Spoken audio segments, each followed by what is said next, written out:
Hello and a very warm welcome. You're watching Gravitas with me, Molly Gambhir. Here's a look at what's lined up for you on the show tonight.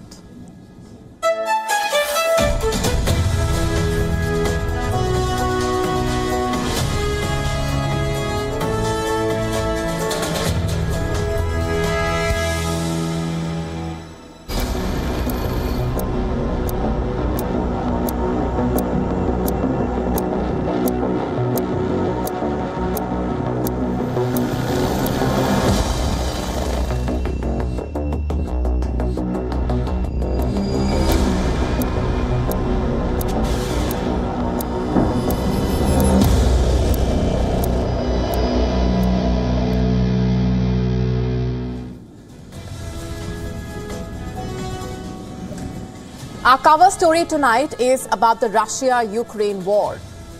Is the Ukraine war expanding and extending into neighboring states? Tonight, we are piecing together developments from Baltic countries as they boost their security. We tell you how tensions are on the rise. We get you a closer look at the NATO's swift border reinforcements. We tell you how Latvia, Lithuania, Estonia are leaving no stone unturned amid the escalating threat and tensions. We discuss this and more over the next few minutes and get you the bigger picture.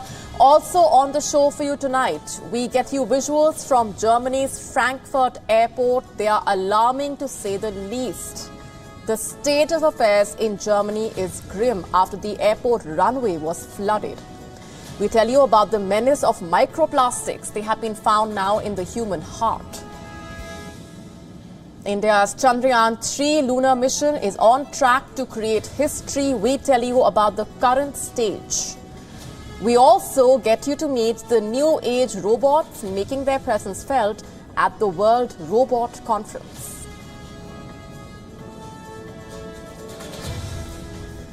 Is the Ukraine war extending dangerously into neighboring states? And will it explode in the Baltic states? Just have a look at what's happening. Latvia, a Baltic state, which is also a member of NATO, has just ordered reinforcements on its Belarus and Russian border. Belarus, as we already know, is a key Russian ally, and it has become an alternative site for Russian nuclear weapons. And the famous or infamous Wagner troops have now been sent there after their rebellion against Moscow.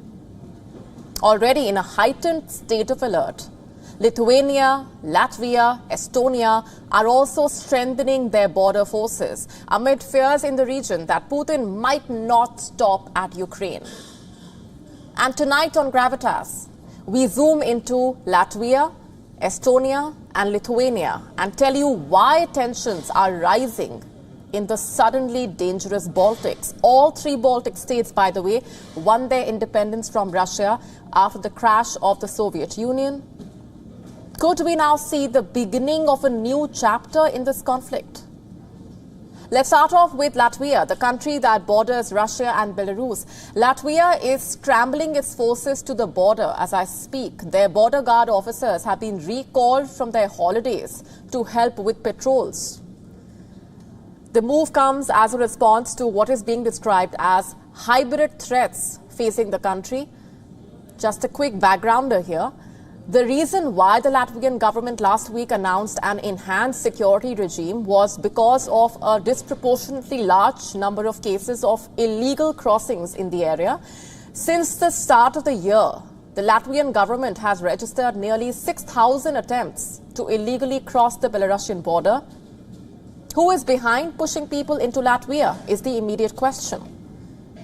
The Latvian authorities accused neighboring Belarus of being involved in organizing the flow of people across Latvia's borders.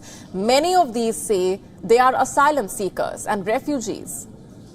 But then, who can be certain of anything in the confusion of war? And due to these hybrid threats, the Latvian armed forces and police have also been summoned to border duties. In fact, its defense minister has ordered the army to deploy additional forces to the border.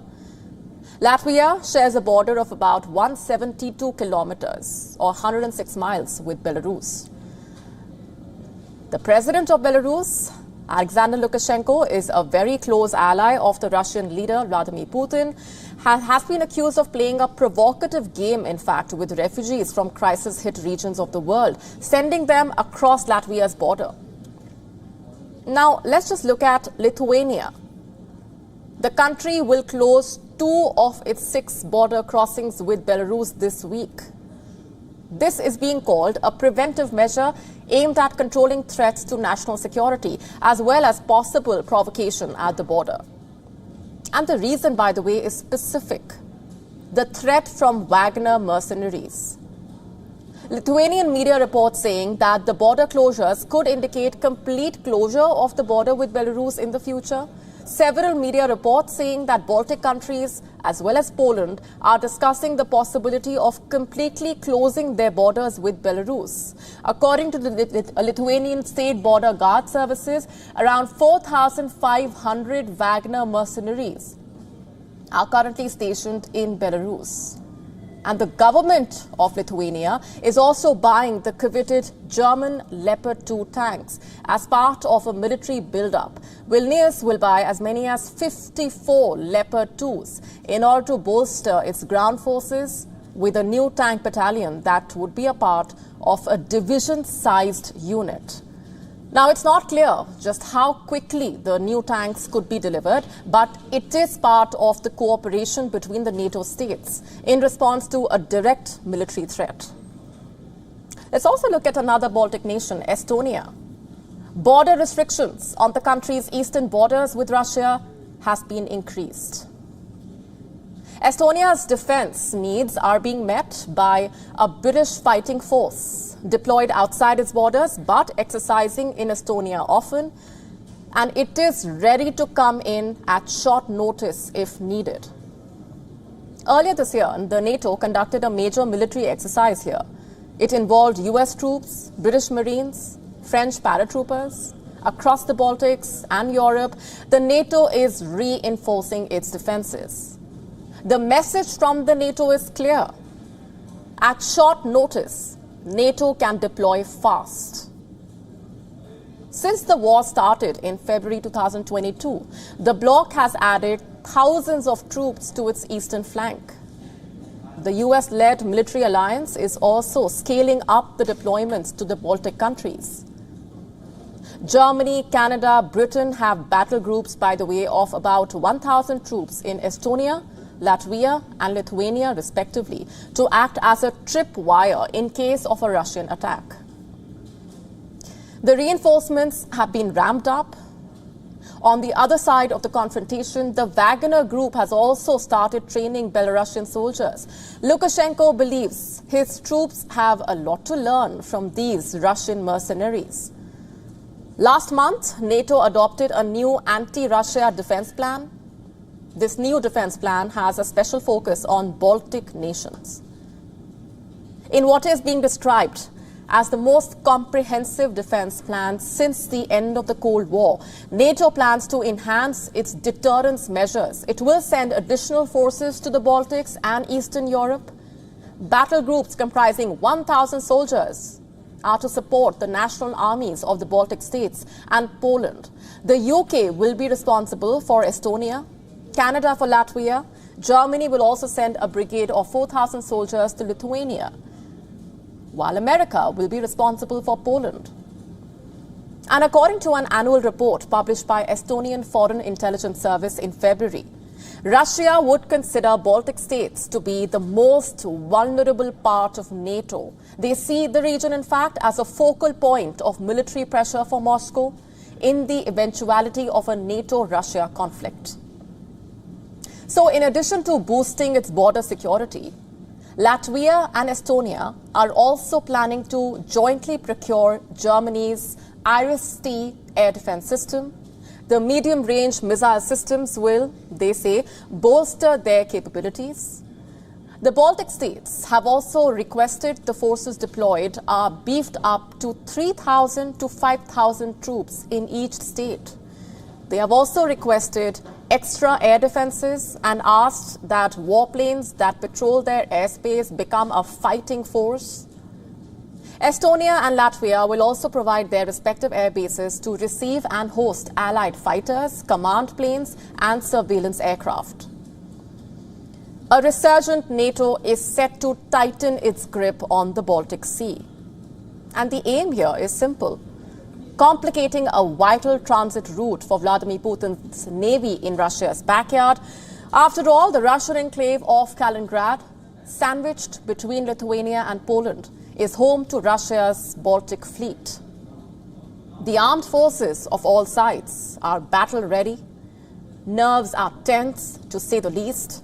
A single accident can create a conflagration that is the last thing that the region and the world needs right now.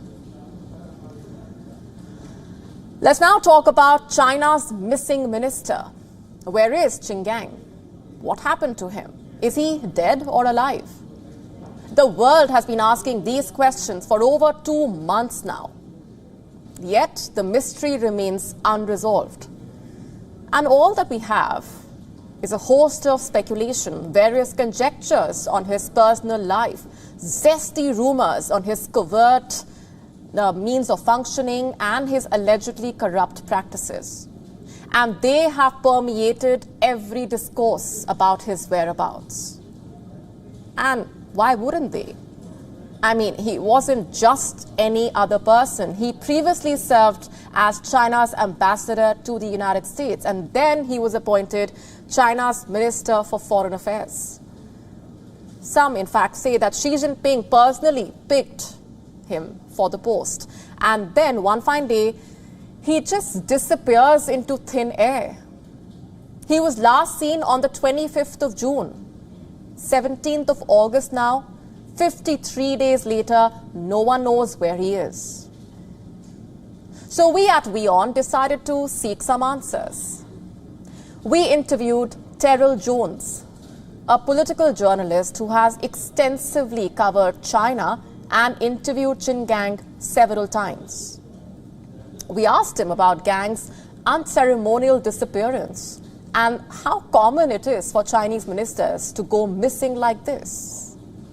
Here's what he told us. Well, it's certainly not unprecedented for senior Chinese officials to be purged or to be taken out of their positions. However, this particular case is especially unusual because the official Qin Gang was quite young, but had a very meteoric rise. He was promoted very quickly from the foreign ministry positions to ambassador to the U.S., which is obviously a crucial position in Chinese foreign policy. But after only 18 months in that job, promoted to foreign minister, head of the foreign ministry, makes it seem apparent that he was close to Xi Jinping, the president, and handpicked to be someone in a very prominent position in the future. And we also asked Mr. Jones about whether the US-China rivalry had something to do with Qin Gang's disappearance, or whether it had to do something with his equation with the Chinese president, given how he personally picked him. Did things go sour between the two? Here's what he told us. The U.S.-China relationship is one of extremely close partnership and one of extremely antagonistic competition. In Chinese leadership today, if you are for better relations with the United States, that can put you on a good track with some Chinese officials and leaders and not with other leaders. It's difficult to say, which side Qin was on, or could it be something more purely internal, such as many Chinese officials always worry, who is after my job, or who is a threat to me? And so he may have represented a threat to certain factions, or perhaps even the man who was his predecessor as foreign minister. Now, here's the thing. The disappearance of the Chinese foreign minister may have generated a torrent of speculation, But there is nothing new about this. You see, the Chinese regime has always been opaque. It has a history of officials and public figures being sacked and then going missing mysteriously. Just take the case of Hu Jintao, Xi Jinping's predecessor as the General Secretary of the CCP, the most powerful position in China. At the closing ceremony of the 20th Party Congress in October 2022, Hu was led out of the Great Hall of the People in full view of the journalists. Now, the official explanation was that Hu had suffered from a sudden and brief spell of ill health. Many observers suspected that the real reason was political. And since then, Hu Jintao has only been seen once. Reports say he has been purged from the echelons of power. And then we have Jack Ma, one of China's most successful and well-known billionaires. In November 2020, he disappeared. Right before his disappearance, he had given a speech criticizing China's financial regulators. Interestingly, Ma resurfaced 3 months later, but he seemed subdued. And since then, he has kept a low profile. And there's more. Guo Guangchang, the chairman of Fosun International, a conglomerate that also owns a football club, by the way. He went missing in the year 2015. He was reportedly detained over a corruption investigation. And since then, he has not been seen in public that often. And by the way, it's not just politicians and business people who are at the risk of falling foul of the authorities. In July 2018, the megastar actor Fan Bingbing suddenly disappeared from social media and public appearances. This fueled rumors that she had fled China or was under house arrest. And she reappeared nearly a year later, having been fined about $96.2 million for tax evasion. So if we just go by these instances, Qin Gang is perhaps also being kept hidden deliberately. He is probably being subjected to some grilling by the Chinese authorities.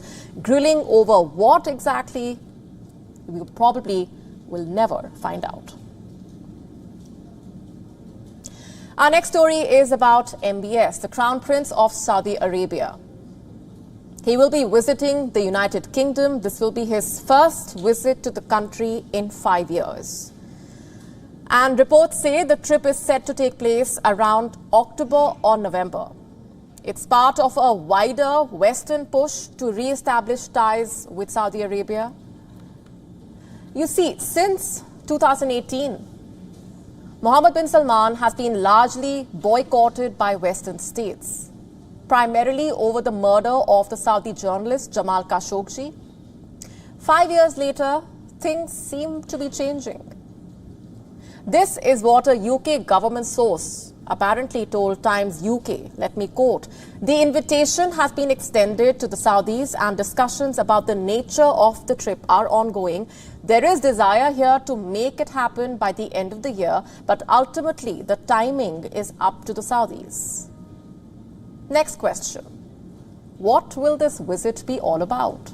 What kind of meetings will the Saudi Crown Prince attend? Reports say his visit includes a proposed meeting with King Charles. The visit will further include talks on defense deals, investment opportunities, investments aimed at countering the impact of Brexit. You see, ever since Brexit, the UK has been keen to secure a trade deal with the Gulf Cooperation Council, of which Saudi Arabia is a major player. And this visit could lay the groundwork for that deal. As for Saudi Arabia, it is also trying to court the UK for a vote in an upcoming ballot for the 2030 World Expo. It is scheduled for November, and Saudi Arabia is trying to win the support of as many countries as possible. So this visit is significant for both countries. For Saudi Arabia, it could cement the Crown Prince's return to the international fold. And for Rishi Sunak, it could serve as a distraction from his domestic troubles. The British Prime Minister is in the eye of a storm, yet again, especially due to some remarks that he made recently. Last week, he attended a business event where he was asked about inflation in the country. And defending his government's response, he said, and I'm quoting, "A typical family will have had about half their energy bills paid for by the government over the past several months. That's worth $1,500 to a typical family." Now, you would not have quite seen that because you would have still just got your energy bill.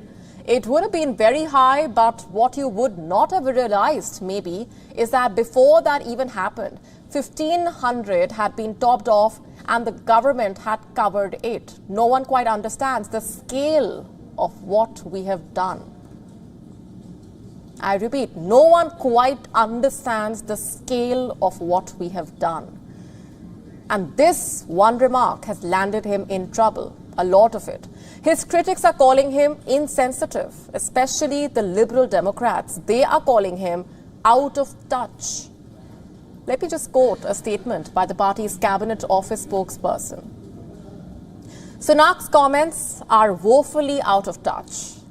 Does he expect the public to give the Conservative Party a pat on the back for crashing the economy and adding hundreds of pounds a month to the people's mortgages? He just does not get it." Interestingly, this is not the first time he has faced such a charge. In the past as well, he has been accused of being out of touch, ignorant to the common man's actual struggles. Take this article from the Metro, for instance. It says anyone expecting genuine understanding from Rishi Sunak would be let down. That he isn't only out of touch, but on a different planet. This was primarily over Sunak's decision to stick to his budget plan. So at a time like this, we wonder if a visit by the Saudi Crown Prince is really going to help the leader's case. Let's now shift our focus to Germany. In the financial capital and the biggest airport in the country, the Frankfurt airport has axed at least 90 flights due to a massive storm. Flooding, flight cancellations, reroutings have wrapped the financial capital in a mess. Reports say the fire service has now launched over 500 operations, but that's not all. The foreign minister also was not able to fly for her Indo-Pacific trip. Her plane seems to have broken down. What really is happening to the country known for its efficiency? Our next report telling you the complete story. Is that a pond or an airport? Is that a plane or a boat? This is the condition of Frankfurt Airport. At least 90 flights cancelled, over 23 rerouted to other airports. Germany's biggest airport is scrambling to book passengers on new flights. The storm has swept over the southwest, and experts say it is dumping rainfall of up to 60 litres per square metre. Some passengers have been left to face the aftermath of the storm. We didn't have a bus to take us to our aeroplane. We had to wait 3 hours, and then we were just abandoned after that. So no vouchers. I didn't have a hotel. I slept on a chair with other people. And I've been queuing for 3 hours with everybody else here. No water. There is no priority for elderly or families with children. It's disgraceful. I'm really, really shocked. And we are not getting great service at all. The fire service says over 500 operations have been launched. But it still looks like the nation, known for its efficiency, is breaking down. This is what happened earlier. The Foreign Minister, Elena Baerbock, was scheduled to fly to Australia, New Zealand and Fiji in her government plane. But she had to abandon the trip. Why? Because of a problem with her government plane. The minister set off from Berlin on what was supposed to be a nearly week-long trip. She was scheduled to arrive in Canberra on Monday night.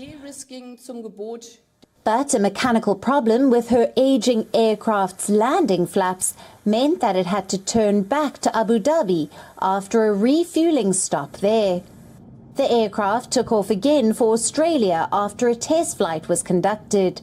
But the technical problem resurfaced shortly after takeoff, and the plane had to return to the Emirati capital again. Germany may enjoy a good reputation, but the nation's aircraft reputation is in continuous decline. In 2018, former Chancellor Angela Merkel missed the opening of a G20 summit in Argentina because her Airbus plane broke down. Earlier the same year, Chancellor Olaf Scholz was stranded in Indonesia after rodents chewed up the cables of his plane.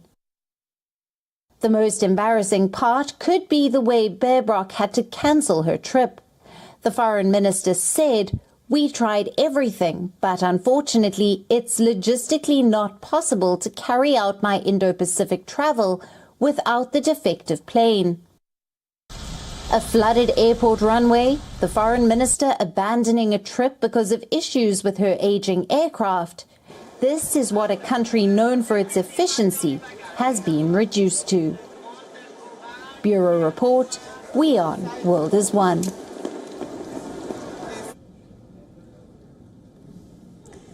Our next story is about something that's present all around us and is now, unfortunately, finding its way inside our bodies. And it's alarming to say the least. I'm talking about plastic, more specifically microplastics. First of all, what are they? Microplastics are tiny plastic particles. How tiny? Plastics less than 5 millimeters in diameter, basically. And there are two categories, primary and secondary. Primary microplastics are designed for commercial use. Secondary microplastics, as the name suggests, are the result of the breakdown of larger plastic items. Microplastics wreak havoc in various ways. They are consumed by marine life. They can be lethal. In fact, scientists have found 10,000 times more microplastics on the seafloor than in contaminated surface waters. And they are a serious health concern. And they are making their presence felt in multiple ways, dangerous ways.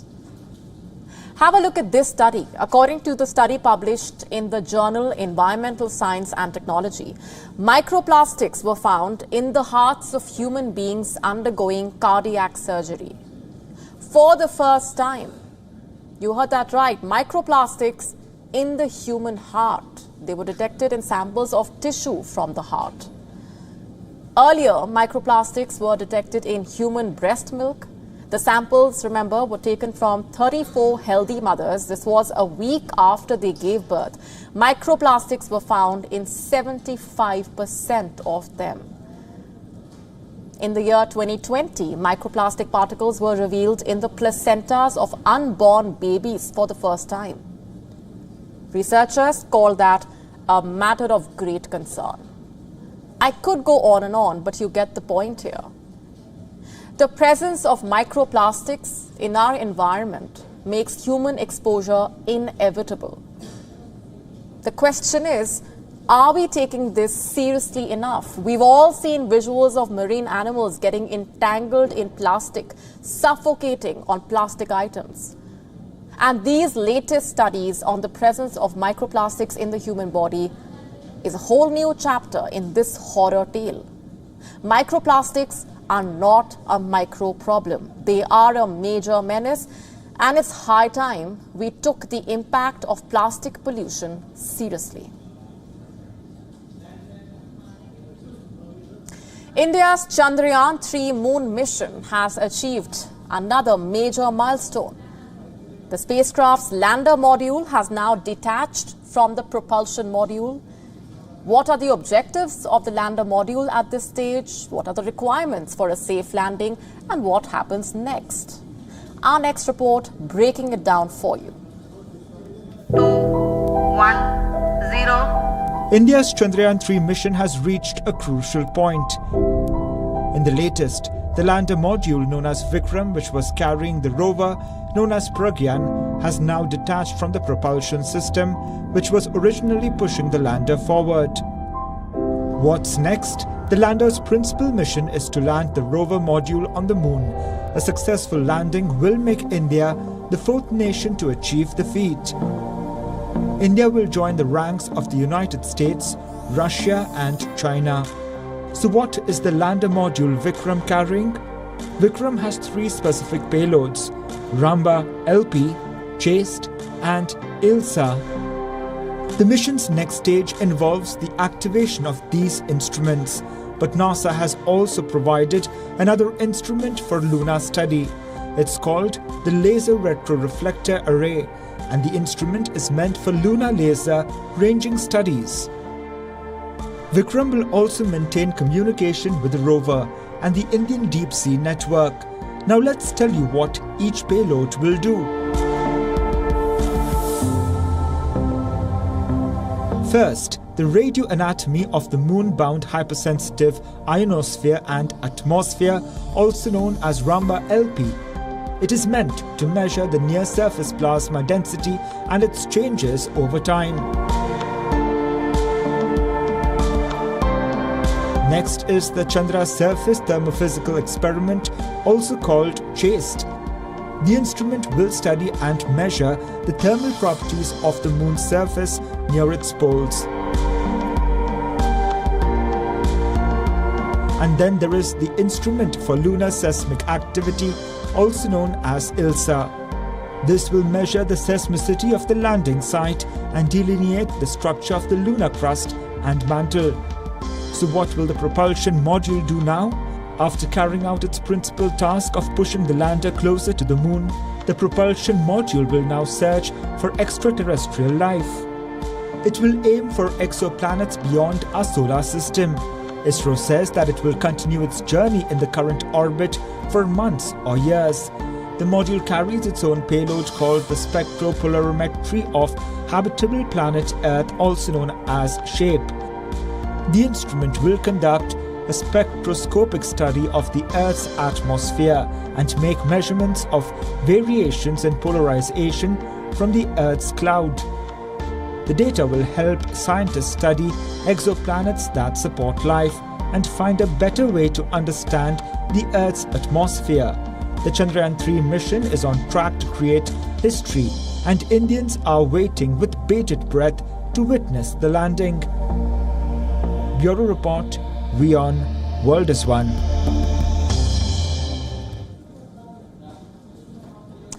Let's now shift our focus to the Indonesian capital. It has been named the most polluted city in the world.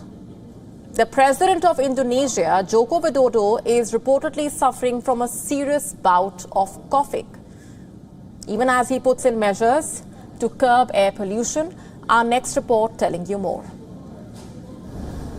Jakarta has been topping the list of the world's most polluted cities, recording unhealthy levels of PM 2.5. With a population of more than 10 million people, Jakarta and its surrounding cities are shrouded in thick smog, and several residents are attributing various health problems to the poor air quality as the situation worsens. On Monday, President Joko Widodo held a cabinet meeting to address the pollution issue. He instructed the ministers to establish more green spaces and encourage offices to implement a hybrid working model, among other strategies to tackle the problem. The Indonesian president has reportedly been dealing with the cough himself for weeks now. Tourism Minister Sandiaga Uno said that the president's doctor also pointed to the poor air quality as a potential contributor to his ailment. With anger mounting against the government, dozens of activists in Jakarta gathered in front of the governor's office. They took to the streets to protest against the worsening air pollution levels, carrying banners with messages such as "Restore Jakarta's air now." According to iCare's air quality metrics, while Jakarta has been lingering near the top of the world pollution rankings since May, the last 1 week has been challenging for the city, with the capital being listed as the world's most polluted city. But how can the city improve its air quality? President Joko Widodo has called for an increase in the number of green open spaces while implementing policies to reduce the use of fossil fuel-based vehicles and encouraging a switch to mass transportation. The Indonesian government has agreed that ministries, agencies and local governments must impose random emission tests on all motorized vehicles entering their office facilities. The use of motorized vehicles is also a major factor in air pollution in Jakarta. Data from the Ministry of Environment and Forestry said that the transportation sector contributes 44% to air pollution, while the industrial sector contributes 31%. The Jakarta Health Office has acknowledged that there was an increase in health problems due to air pollution in 2023 compared to 2022. The Jakarta Health Agency advised residents to use public transportation. Will Jakarta be able to deal with this crisis? We'll have to wait and see. On to India, where devotees making their way to a temple have been urged to carry a wooden stick. Why? To fight wild animals. This comes after a little girl was killed by a leopard. A range of other measures have been put in place. For example, pilgrims can only go in batches of 100 to visit the temple. Devotees have now been urged to carry a stick when they visit the Tirumala Tirupati Balaji temple. Concerns over animal attacks were triggered following an attack on a 6-year-old girl. The girl was using a pathway to reach the temple, but she strayed from the path after she had a fight with her family. The girl's body was later found in some bushes, and investigators have said that she was attacked and killed by a leopard. The suspected leopard was trapped, but officials say that there were more wild animals in the area, which included more leopards and sloth bears. The temple authorities have introduced a few rules now. Pilgrims will need to travel in batches of 100, while a security guard accompanies them. To avoid attracting animals to the pathways, devotees' food stalls have also been urged not to litter food. Officials have specified that people should not feed monkeys as well. Some of the restrictions have resulted in some unhappy devotees, one of them saying, and I'm quoting, "We have come from such faraway places. If they don't allow children after 2 p.m., we will end up having to wait the whole night till 5 a.m. the next day." Authorities are also installing more high-tech security systems. Temple officials have said that 500 CCTV cameras are being installed along several pedestrian routes, and this will allow them to relax other rules, like the entry timings for children. Officials say, and I'm quoting, "Drone cameras will also be procured. Animal trackers and doctors will also be made available round the clock." So if you are planning to visit the temple, you know what to do, and we will be tracking the latest developments.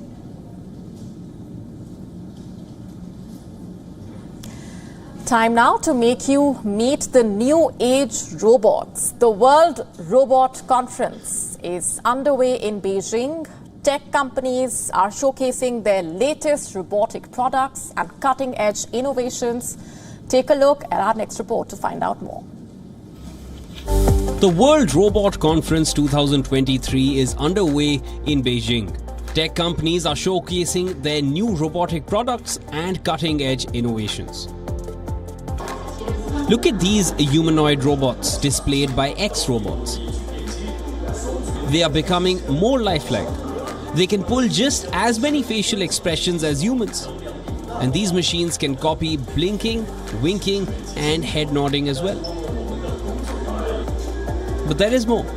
These bots even have a human-like skin and joints that allow flexible movements.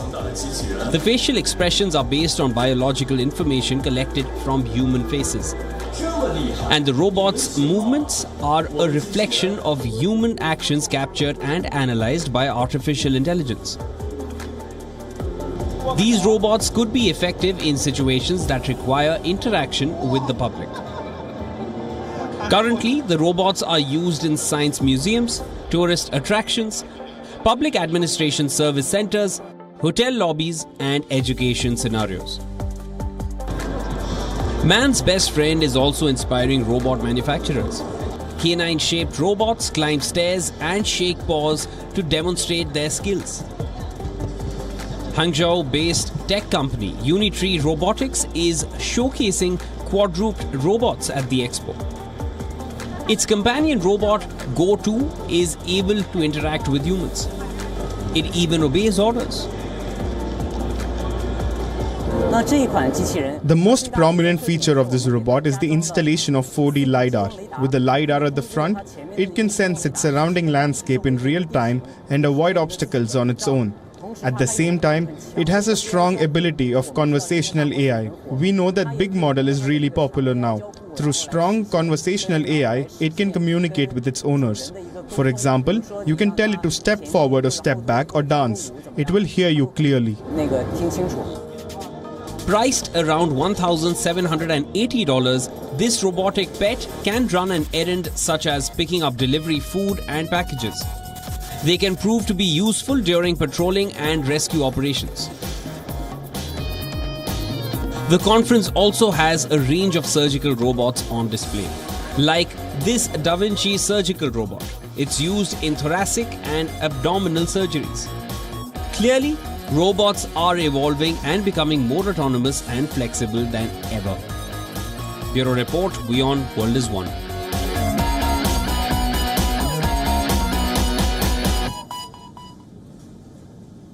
Let's now tell you what else made news around the world. Time for Gravitas Global Headlines. The West African army chiefs launched talks in Ghana's capital, Accra, to prepare for a possible military intervention in Niger. The ECOWAS bloc has threatened Niger's coup leaders to peacefully negotiate a return to constitutional order or face military action.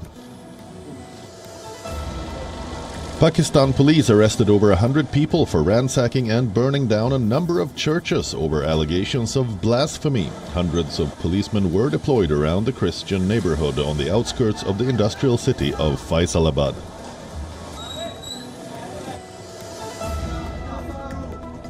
Sweden has raised the terror threat level to high after a series of Quran burnings that have sparked anger in the Muslim world. The US and Britain have warned their nationals against going to Sweden due to possible terrorist attacks amid protests there. Indian officials have revised the number of people killed in the Shimla landslides to 72 on Wednesday. The search for bodies was ongoing as only a dozen have been recovered so far. Around 2,500 people have also been displaced in the state of Himachal Pradesh in the wake of the landslides.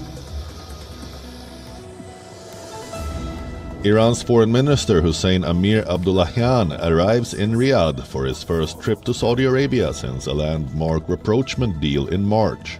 He was welcomed by the Deputy Foreign Minister of Saudi Arabia. Israel's defense ministry secures its largest ever defense deal, selling a sophisticated missile defense system to Germany for $3.5 billion after the United States approved the deal. A light plane crashed into a street in Malaysia's central Selangor state, killing 8 people on board and 2 motorists on the ground. Thousands ordered to flee wildfires advancing on one of the largest cities in Canada's far north crammed into a local airport to board emergency evacuation flights. Champions League winners Manchester City beat Europa League holder Sevilla in a penalty shootout to win their maiden UEFA Super Cup title. The treble winners have now won 15 trophies since Pep Guardiola took charge of the side in the summer of 2016. Champions League winners Manchester City beat Europa League holder Sevilla in a penalty shootout to win their maiden UEFA Super Cup title. The treble winners have now won 15 trophies since Pep Guardiola took charge of the side in the summer of 2016. On that note, it's a wrap on this edition of Gravitas Tonight. Thanks very much for watching. As we say goodbye, we're leaving you with Gravitas images.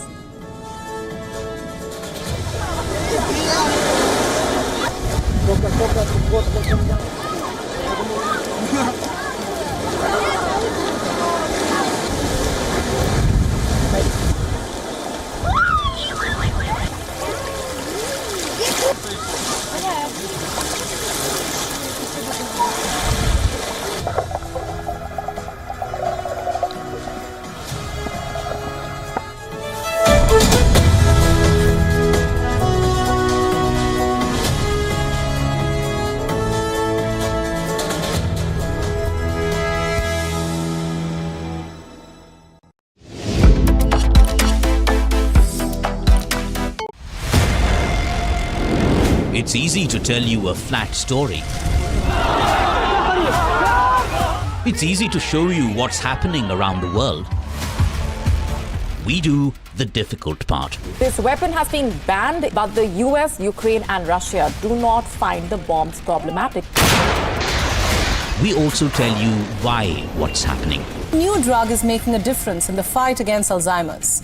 This medicine helps slow down a patient's cognitive decline. We look beyond the text. We give you context.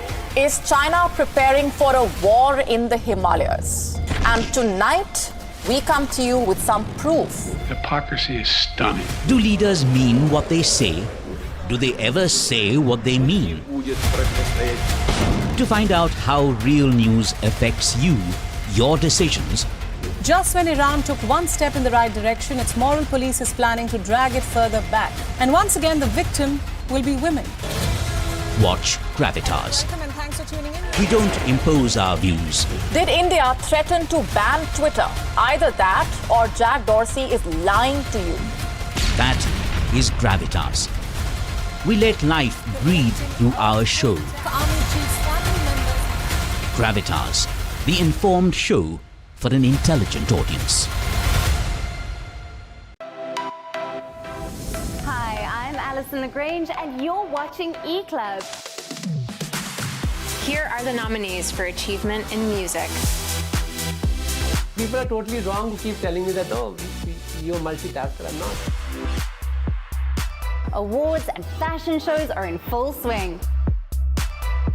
Seeing a young, black man, directing a feature film, I saw myself in him.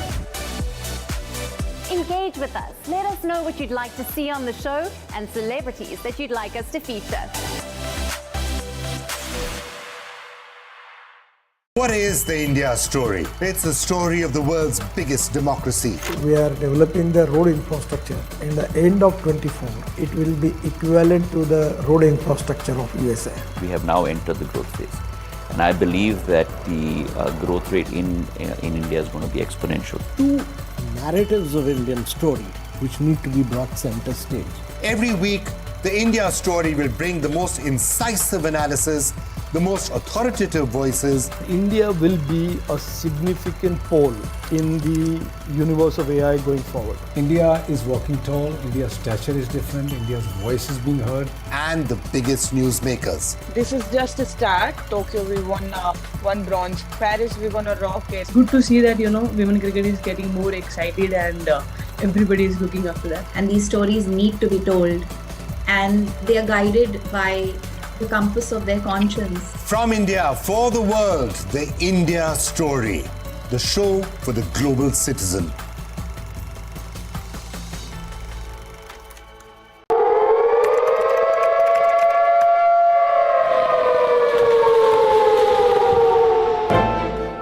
You don't know how to fix the holes in our ozone layer.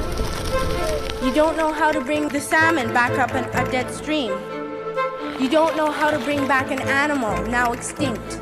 And you can't bring back the forest that once grew where there is now a desert.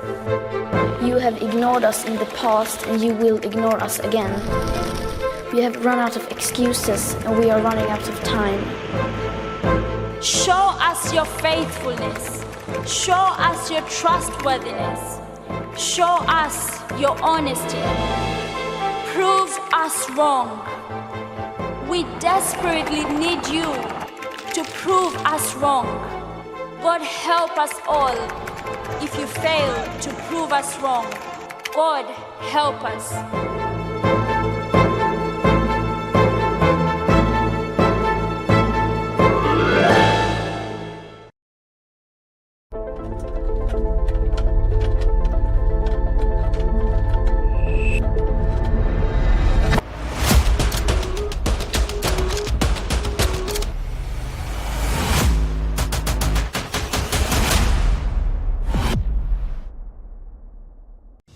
Hello, welcome to This World. Vladimir Amelyan joins us from Kiev, and he is currently on the front line fighting Russian troops. We believe that the world should be ruled by democracies. I was interviewing you on television a couple of weeks back. That's right. And you said, if you really want to understand Jerusalem, why don't you come here and see it? And you came. Here I am. Mass shooting after mass shooting after mass shooting. Why this cannot be fixed? There are 425 million guns in the United States, which is more than the population. The problem here is Trump has been able to make the argument that this is a political prosecution and that he's being singled out unfairly. Defend our nation. You are saying we could have a cure for cancer. We'll have treatments for many cancers in this decade, and they're going to come from India. Downside is that it could potentially wipe us out. But let's start with the upside first. The upsides are absolutely enormous. The potential uses of this are almost unlimited. I only discovered AutoGPTs about a week ago and started writing about them. And after I started writing about them, Jeff Bezos followed me on Twitter, and all kinds of crazy amounts of people have been contacting us. The show where we get you the week's biggest stories from around this world.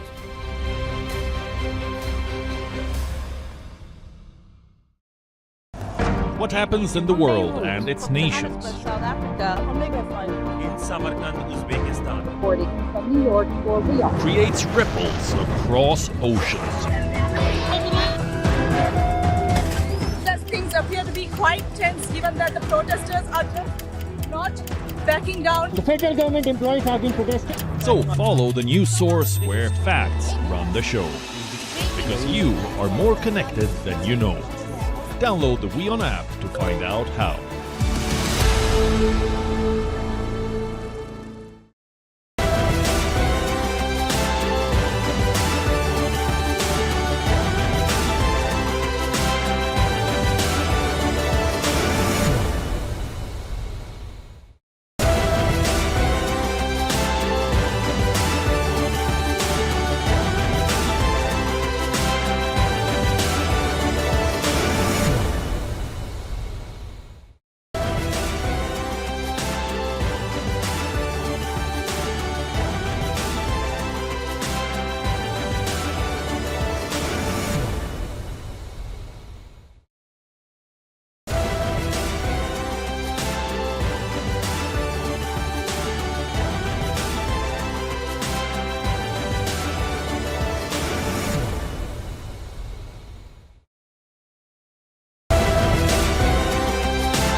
Stay connected with the world through WION. Like the page on Facebook. Follow us on Twitter for new alerts. Instagram for videos and images. And the website for the latest news, views, and analysis. WIONews.com. World is one.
It's easy to tell you a flat story. It's easy to show you what's happening around the world. We do the difficult part. This weapon has been banned, but the US, Ukraine and Russia do not find the bombs problematic. We also tell you why what's happening. New drug is making a difference in the fight against Alzheimer's. This medicine helps slow down a patient's cognitive decline. We look beyond the text. We give you context. Is China preparing for a war in the Himalayas? To second generation, only 30% of business is getting transferred. And as far as the UK company is concerned, we're just helping them to execute the business plan, holding their hand together. Why are you doing this? From my side, knowledge what we have collectively and giving back to the society in a way to build the businesses of small and medium enterprises, because we need them, the country needs them. From the bustling trading floors of Wall Street to the vibrant exchanges of Asian stock markets, WION breaks it down for